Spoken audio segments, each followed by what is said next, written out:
So guys, this is going to be the tutorial for the carving part of doing up all these big styrofoam pieces that I do for my paludariums and terrariums and stuff, and all my hides that I've built in the past. So down here, these are my favorite tools. This is my big knife. I use it for cutting out large chunks. So just like things like this, the general shape. Before I carve anything, I just go around the contour of what I want to do with this big knife. And then to carve all of the shapes I want, I use this X-Acto knife. I've used a different X-Acto knife in the past, and it hasn't turned out the exact best. Not like, I mean, the blade isn't big enough. You do have to be careful with these things because, see this? This is a broken blade. I broke this one off because I extend the blades out the end of this kind of to a precarious distance, to say the least. And it's really easy to cut yourself. You always want to be really careful.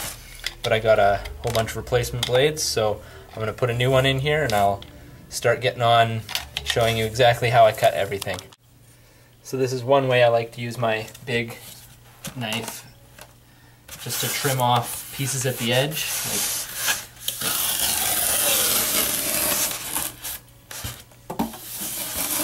Just nice, long, slow motions.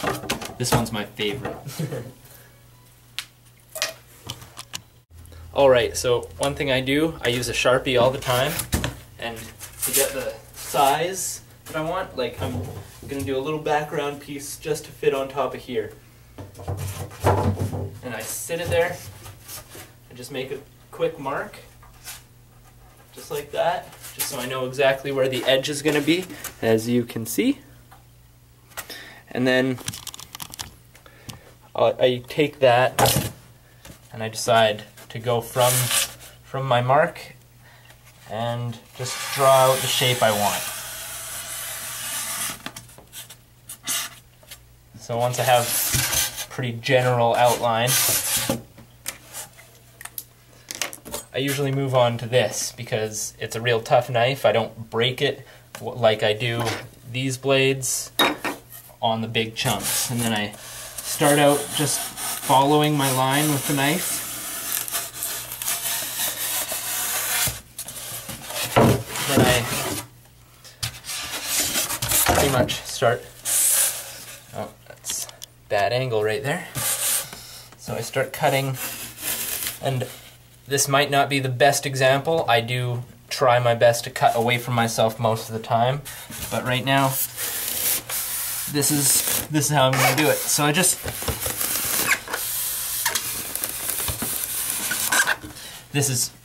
I'm putting a lot of force on here. You can do it slow. You got to take your time a lot of times, but I've done this a lot and I know how to not cut myself. But yeah, you definitely want to be careful most of the time. You can actually rock the blade. That's the easiest way, the safest way. I just rock the blade and cut out my piece. So I'll show you my finished cut when I'm done following the cut like this. So I thought I'd show you me finishing the cut. So as you can see, just that little arc there, you just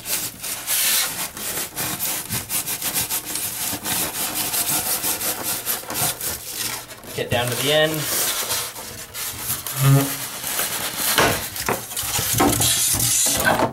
Hear that crack? A lot of times you break the piece in a different way, but like a way that you didn't mean to. But there's the finished piece,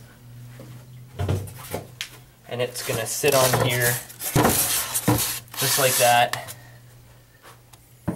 and it'll have an extra chunk right here just to make a bit of a corner. And now I'm going to move on to the carving. Alright, so you always get your X-Acto knife out as far as you can. Definitely, like I said, remember these blades are very brittle. They're meant to be broken off in multiple places as the tip dulls. But I just use them, I put my arm down to keep everything steady, and then just use that sawing motion and take out chunk after chunk, just like that.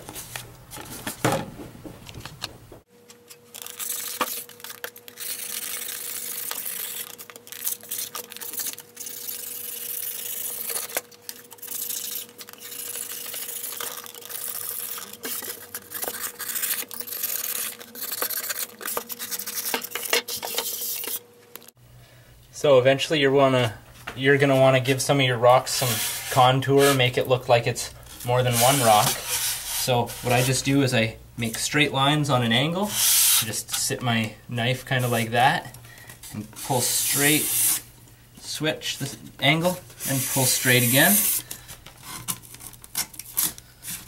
Then I pick that out. Sometimes you cut it deep enough and you fall, it just comes out nicely, other times not so nicely. See there? Then you go from that point, do the same thing, and then again,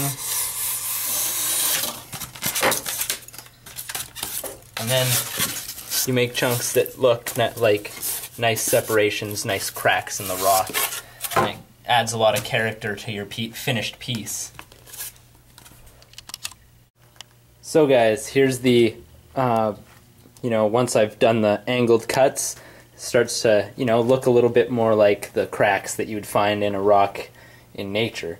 And I used the same rocking the knife technique over here to get this slope.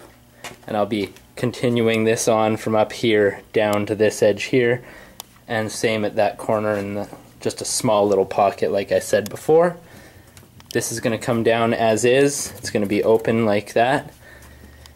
And then I'm going to continue on with the carving techniques I've gone over in this video. If you guys want any more detail, shoot a comment down in the bottom. I'd love to hear about what you think, anything I could clarify. So that's my carving tutorial to go along with the Paludarium project.